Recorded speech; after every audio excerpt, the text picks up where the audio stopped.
That's kind of just how it happens in tournaments. The upsets do happen in this game because Rage is a thing. I don't know if you saw earlier on stream. I killed somebody at 48% off the top with Zero Suit, which is ridiculous. And I was playing friendlies with one of my friends earlier, and he was Jigglypuff, and I KO'd him at 15%. Tough life. And here's the man who defeated me, Sethlon. Yeah, going up against Jayce. Wait, is Jayce also going to be repping Marth? Yes, Jayce is repping Marth. I was talking to him a little bit earlier. He was asking me for some tips because I had just played Sethlon the match before this. Sethlon is really good at getting just off-stage kills. That's actually how he killed me almost every single time, was he got those off-stage KOs because Roy has such a great off-stage presence and pressuring presence in the corner. That's where Roy, and especially Sethlon, really capitalize. So I'm expecting that's what he'll see in this game. I may have mentioned that to Jayce earlier and told him to watch out for that because I was talking to him, and so we're just going to have to see how well this works out.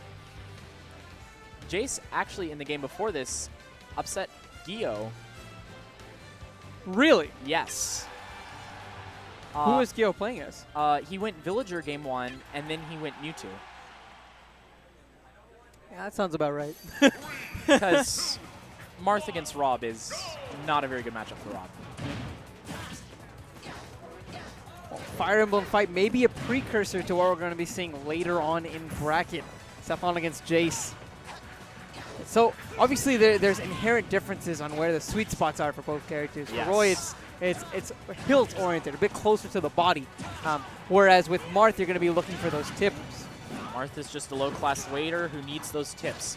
While Sethlon, rocking them, obviously the Roy, which is what he's known for, needs the beefy hits at the center of the blade. Another thing I've seen Sethlon go for a lot is he does a lot of fast fall up airs, especially on platforms to pressure. He did that a lot against me, and he's done it several times in this matchup already. As you can see right there, he just does a up air because it's safe on shield when you're below them. And he does it there again. Yeah. Against, and on this stage in particular, I think it's a really, really smart option. Lets you just shark onto the stage like you touched on. Yeah, Jayce, I think, is having a great performance tonight. Like I said earlier, he beat Gio, and now he's up in percent against Sethlon, but we all know that actually means nothing in a game. Nobody wins until it's the end screen. That's crazy comebacks and crazy things like Milky Coco versus Disco Bunny happen. That was a pretty insane match, to say the least. I believe if Marth gets a grab, he can up throw, and that should be a KO at this percent.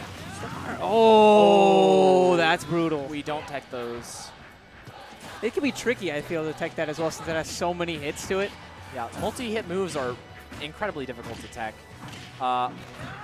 because some of the oh my god, that's a thing you can do. I thought for a second I was like, maybe that's the game.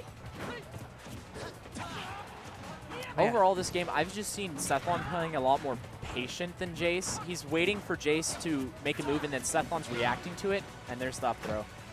And then Sethlon's reacting to it, and then he's taking a mental note of what he's done. So he's adapting while being incredibly patient, and I think that's why Sethlon's up, and that's unfortunate. Yeah, that's tough. Very, very tough. Especially, you know, Jayce at the very beginning, it felt like he won a lot of exchanges in neutral. But like you touched on, Sethlon just so scary in regards to his offstage presence, and when it comes to making the right play at the right time, right? Especially in the corner, that's when Sethlon comes out on top.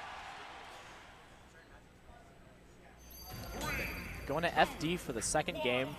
What do you think of this stage pick for Marth? I think you know, I'm pretty neutral, I guess, on the stage pick overall.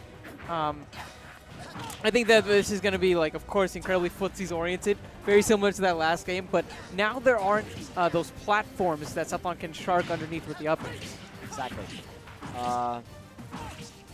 But you know, who needs platforms when you just get carried to the blast zone? Am I right?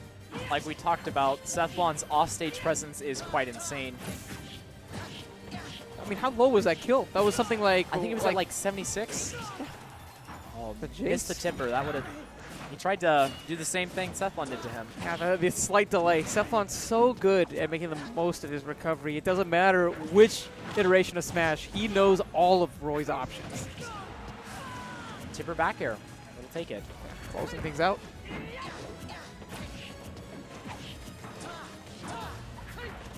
Ooh. That grab, it's going to lead to a little bit of damage. At this kind of a percent, are you really looking for pokes as Marth? Or is there like a particular combo string that you enjoy going for? Well, Marth mostly is pokes. He has a couple combos. Right. Most of his combos you can start off up tilt rather than grab. So you can, another great thing is if you are standing right next to somebody and you fastball up air, it'll auto sweet spot with the tipper.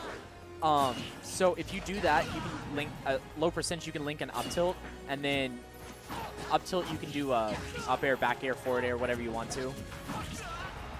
But as we can see here, Jayce is getting stuck off stage, and Sethlon with his famous corner pressure.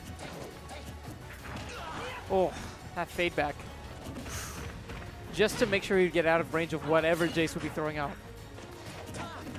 I think Jayce has actually been done a good job at not rolling back onto stage, because Sethlon, as I've been told, Sethlon listens for you to hit the trigger to roll on stage, and then he will punish accordingly to that. And that's crazy, because he has headphones in at the same time.